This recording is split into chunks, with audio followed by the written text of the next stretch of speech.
Les rires du restaurant résonnaient encore aux oreilles de Julien alors qu'il rentrait chez lui au volant de sa berline, ses jointures blanchissant sous la force avec laquelle il serrait le volant. Quelques heures plus tôt seulement, lui et sa femme, Claire, dînaient dans leur bistrot parisien préféré, un endroit qui symbolisait autrefois leurs anniversaires, des regards complices et des promesses murmurées à la lueur des bougies, mais ce soir-là, il avait eu l'impression d'être assis face à une inconnue. Elle s'était adossée à sa chaise, le regard vitreux mais déterminé, et avait dit « Julien, je ne ressens plus rien pour toi, il n'y a plus d'étincelle, plus d'attirance. » Ces mots n'avaient pas été murmurés, ils avaient été prononcés comme un verdict, avec le même ton dédaigneux qu'elle utiliserait pour renvoyer un mauvais verre de Bordeaux.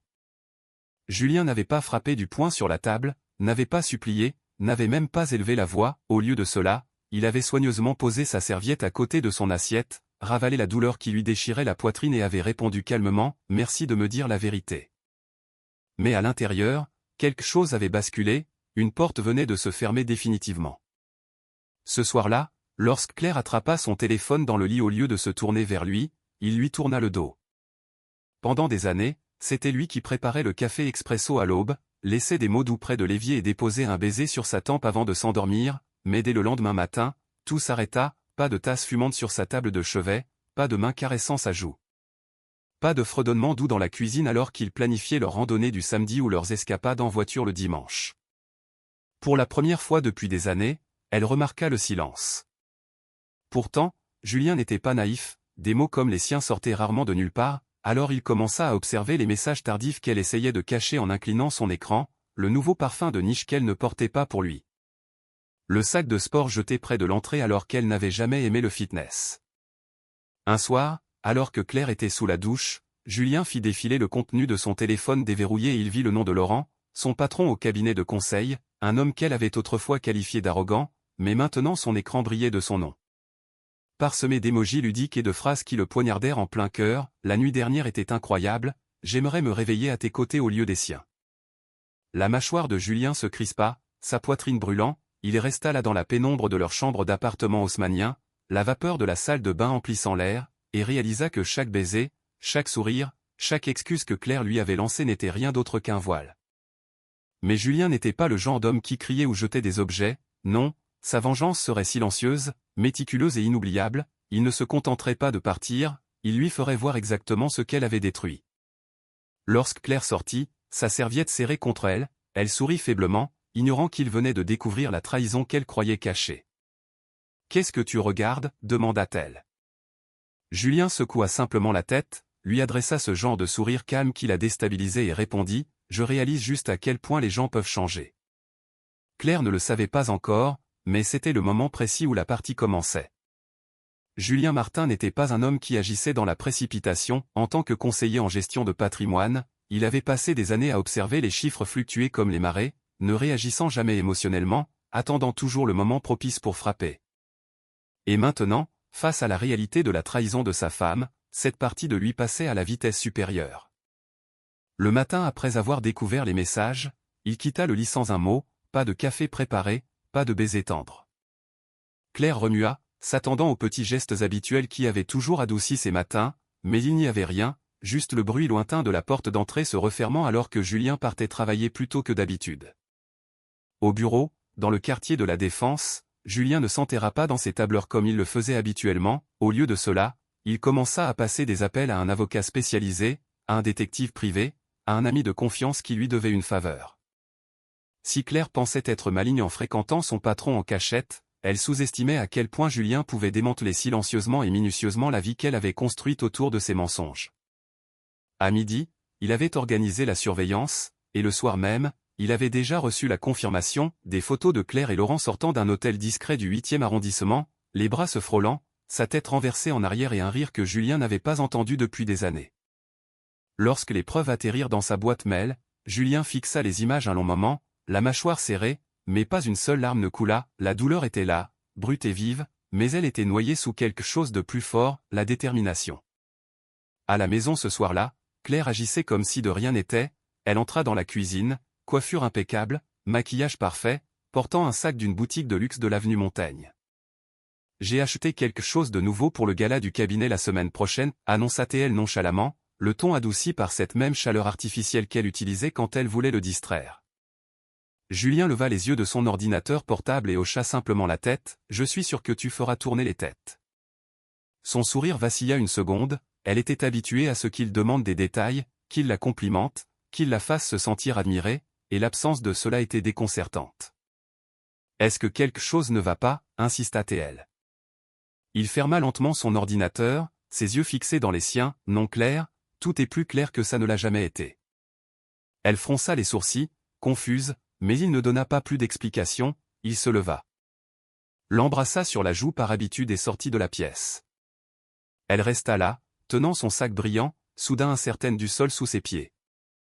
Au cours de la semaine suivante, les changements subtils devinrent plus bruyants. Les vendredis soirs, où ils avaient l'habitude de partager une bouteille de vin et un film, Julien travaillait tard, et le samedi matin, il partait courir seul au but de Chaumont au lieu de l'inviter à se joindre à lui. Il ne lui demandait plus comment s'était passée sa journée, ne proposait plus de cuisiner le dîner ensemble. Pendant des années, il avait été le moteur de leur mariage, l'alimentant en énergie, en amour et en attention, mais maintenant qu'il s'était retiré, Claire sentait la machine caler sans lui. Ses SMS restaient sans réponse, ses tentatives de plaisanterie légère se heurtaient à une indifférence calme. « Qu'est-ce qui te prend à la fin ?» exigea-t-elle un soir alors qu'il rentrait tard, les cheveux légèrement humides à cause de la pluie parisienne. Julien jeta ses clés sur le comptoir en marbre et lui adressa un petit sourire, « J'apprends juste à écouter ce que disent les gens. » Le poids de ces mots s'enfonça en elle, mais elle n'osa pas creuser davantage. En privé, le plan de Julien se déployait, son avocat avait déjà préparé les documents, une procédure de divorce appuyée par des preuves d'infidélité, et financièrement, Claire allait faire face à une réalité qu'elle n'avait jamais envisagée. Julien avait toujours été celui qui gérait leurs comptes, les placements, les traites de l'appartement, son salaire au cabinet était respectable, mais comparé au patrimoine et à la prévoyance de son mari, elle n'était qu'une ombre. Et puis il y avait Laurent. Les rapports du détective privé brossaient un tableau plus clair que Claire ne le réalisait, Laurent n'était pas sérieux à son sujet, pour lui, elle était une commodité, quelqu'un pour flatter son ego, quelqu'un à parader dans le secret des chambres d'hôtel. Mais jamais quelqu'un pour qui il risquerait sa carrière ou son mariage. Oui, Laurent était marié lui aussi, et sa femme, une femme incisive et intimidante nommée Julie Cartier, était sur le point de voir les mêmes preuves que Julien détenait désormais. Le mercredi soir, Claire tenta un coup audacieux, elle se glissa dans une robe en soie, cuisina le dîner, chose qu'elle n'avait pas faite depuis des mois, et dressa la table avec des bougies. Lorsque Julien entra, il s'arrêta devant la scène. Surprise, dit-elle doucement, la voix tremblante d'une excitation forcée, je pensais que nous pourrions passer une bonne soirée, juste nous deux. Julien étudia la table, les bougies vacillantes, le plat de pâtes aux truffes qu'elle savait être son préféré, et pendant un instant, il eut presque pitié d'elle, presque. Il tira la chaise, s'assit en face d'elle et se versa un verre de vin. Claire, dit-il d'une voix égale, tu n'as pas besoin de faire tant d'efforts. Sa fourchette se figea en l'air. Qu'est-ce que tu veux dire? Je sais, dit-il simplement, pour Laurent, pour les hôtels, pour les mensonges. Le silence était étouffant, son visage se vida de ses couleurs. Julien, ce n'est pas ce que tu crois. Il la coupa d'un petit geste de la main. Ne m'insulte pas davantage, j'en ai assez vu. Elle ouvrit la bouche à nouveau, mais rien ne sortit, et pour la première fois depuis des années, Claire se sentait impuissante. Mange, dit-il calmement, tu as cuisiné, autant en profiter. Le calme dans sa voix l'effrayait plus que la colère ne l'aurait jamais fait. Cette nuit-là, Julien ne dormit pas à ses côtés, il resta dans la chambre d'amis, la porte verrouillée, tandis que Claire se tournait et se retournait dans leur grand lit, l'esprit s'emballant, la poitrine serrée par la panique. Au matin, elle réalisa que le jeu avait entièrement changé, Julien ne suppliait pas pour des réponses, il ne courait pas après son affection, il ne se battait pas pour la garder, au lieu de cela, il s'éloignait en silence, la dépouillant de la sécurité qu'elle avait toujours tenue pour acquise.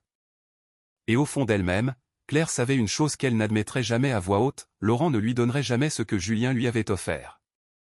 La vengeance silencieuse ne faisait que commencer. Les jours suivants se déroulèrent avec un rythme glaçant que Claire ne pouvait ignorer, les petits silences étaient devenus des murs, et ces murs se refermaient sur elle, peu importe ses efforts. Elle essaya de regagner l'affection de Julien, elle essaya de porter la robe qu'il aimait autrefois, elle essaya de se lever tôt pour préparer son café, seulement pour découvrir qu'il était déjà parti pour le bureau, elle essaya de s'attarder près du canapé avec des sourires enjoués le soir. Mais ses yeux ne cherchaient plus les siens, ils glissaient sur elle comme si elle faisait partie des meubles. L'homme qui gravitait autrefois autour d'elle avait changé de trajectoire pour une toute nouvelle gravité.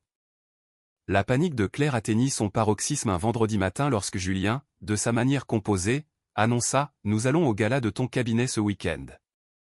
Ses yeux quittèrent brusquement son téléphone. « Tu veux venir ?»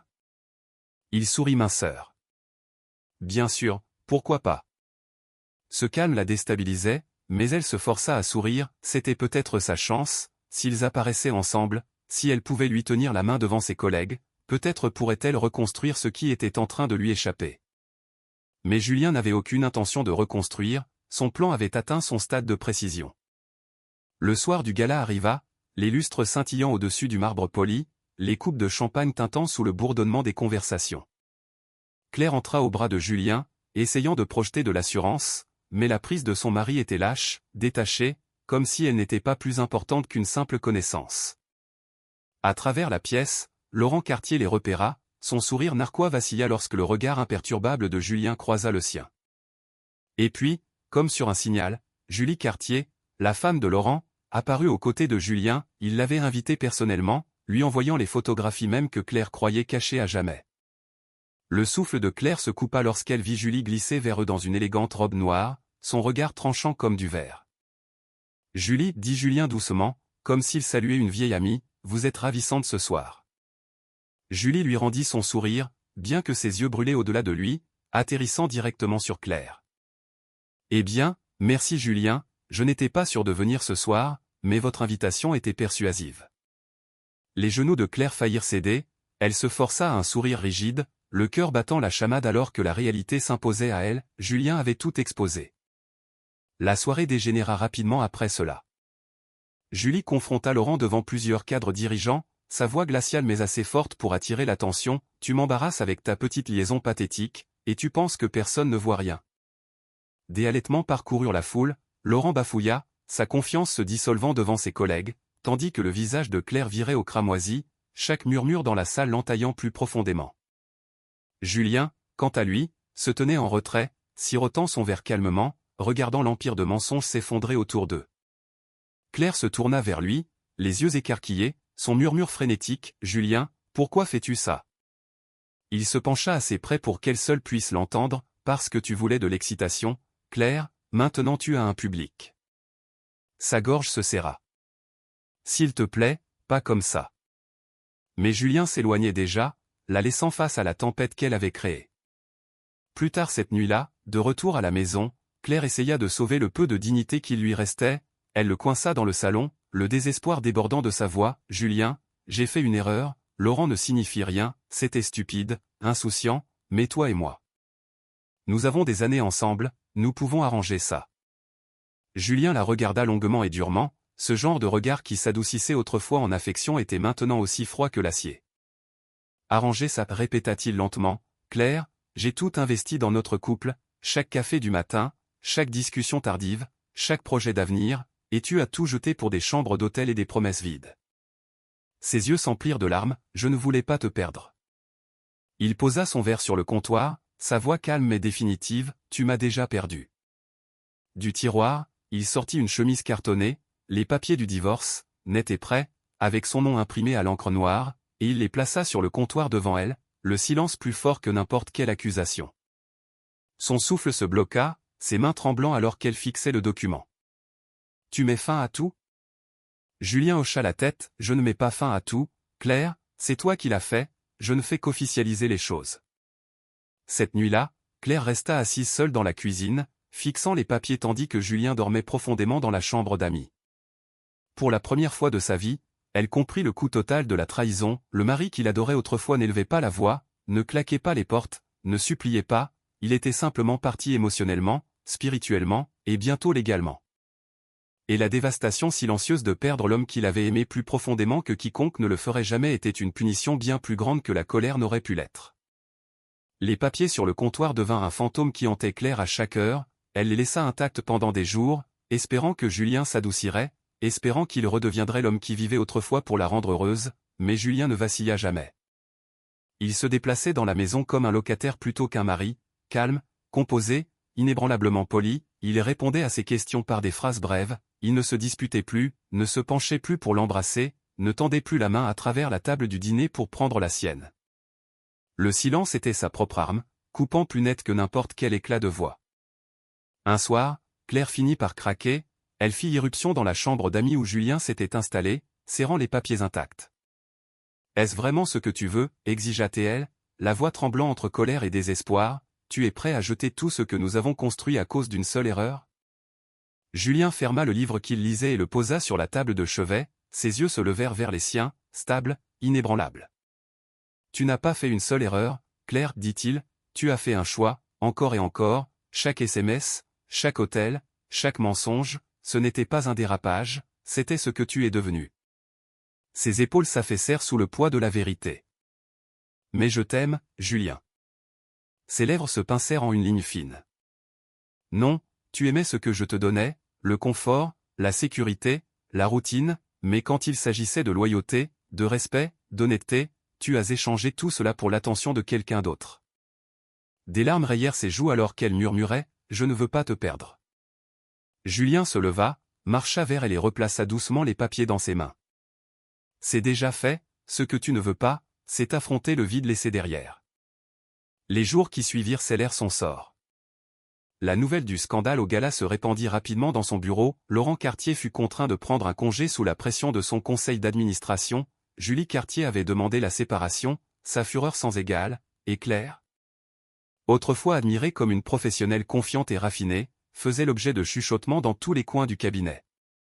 Son patron devenu amant ne retournait plus ses appels, son attention s'était évanouie aussi rapidement qu'elle était venue, et elle fut laissée seule pour affronter ses collègues avec l'humiliation d'être la liaison qui avait ruiné le gala. À la maison, le silence entre elle et Julien s'étira davantage, il ne demandait plus où elle allait, il ne se souciait plus de l'excuse qu'elle donnait, il vaquait simplement à ses occupations, courant à l'aube, cuisinant pour lui-même, travaillant tard. Rencontrant des amis qu'elle ne connaissait pas, et lentement, soigneusement, il reprenait son indépendance. Claire tenta une fois de plus de briser la glace, un samedi matin, elle le suivit sur le perron, le regardant lasser ses chaussures de running. « Pouvons-nous recommencer » demanda-t-elle, la voix douce, presque enfantine, « je changerai, je ferai n'importe quoi. » Julien fit le dernier nœud, se leva et la regarda avec un calme qui la glaça. « Claire, l'amour n'est pas une monnaie d'échange, tu ne peux pas le mendier une fois que tu l'as détruit, tu pensais que je serais là pour toujours, peu importe combien de fois tu me manquais de respect, mais je ne vivrai pas comme une option dans mon propre mariage. » Il passa devant elle, trottinant dans la rue, la laissant debout seule sur le perron. 2 semaines plus tard, le divorce fut finalisé, Julien signa les documents sans hésitation, et Claire, la main tremblante, signa aussi, sachant qu'il n'y avait plus d'autre chemin. Elle fit ses cartons en silence, se déplaçant dans le foyer qui avait autrefois été rempli de chaleur, chaque pièce semblait plus froide, plus vide, les photos au mur lui rappelant ce qu'elle avait perdu, pas juste un mari, mais l'homme qui avait été son ancre. Alors qu'elle portait le dernier carton vers sa voiture, Julien se tenait à l'embrasure de la porte, les bras croisés. Elle s'arrêta, espérant un dernier mot de douceur, une dernière bouée de sauvetage. « C'est vraiment fini » murmura-t-elle. Il hocha la tête. « Oui, c'est la vie que tu as choisie, Claire, et c'est la vie que je reprends. » Ses lèvres tremblèrent, mais elle ne dit rien de plus, elle se glissa dans la voiture et s'éloigna, la maison rétrécissant dans son rétroviseur jusqu'à disparaître. Pour Julien, le silence qui suivit ne fut pas solitaire, il fut libérateur, la trahison avait coupé profond, oui, mais elle l'avait aussi libéré des illusions. Il ne portait plus le poids d'un mariage construit sur ses seuls efforts, il ne poursuivait plus quelqu'un qui le voyait comme ordinaire tout en courant vers l'excitation ailleurs. Avec le temps, ses matins devinrent plus lumineux, il courait sans lourdeur dans la poitrine, il préparait son café pour lui-même, savourant le calme, il commença même à passer ses week-ends à explorer de nouveaux endroits, renouant avec des amis qu'il avait négligés. La vengeance n'avait pas été bruyante, elle n'avait nécessité ni cri ni violence, elle avait été précise, patiente et dévastatrice. Claire s'était attendue à ce qu'il supplie, qu'il s'accroche, qu'il se batte pour des miettes de son affection, mais au lieu de cela, il avait repris tout ce qu'elle avait autrefois dédaigné, sa constance, son dévouement, son amour, et l'en avait dépouillé, la laissant ressentir le vide qu'elle avait créé. Et dans ce vide, Elle réalisa enfin ce qu'elle avait perdu, pas juste un mari, mais l'homme qui avait été irremplaçable. Julien, cependant, ne s'attarda pas sur sa perte, il était trop occupé à reconstruire sa vie, plus fort, plus sage et prêt pour un avenir où sa valeur ne serait plus jamais tenue pour acquise.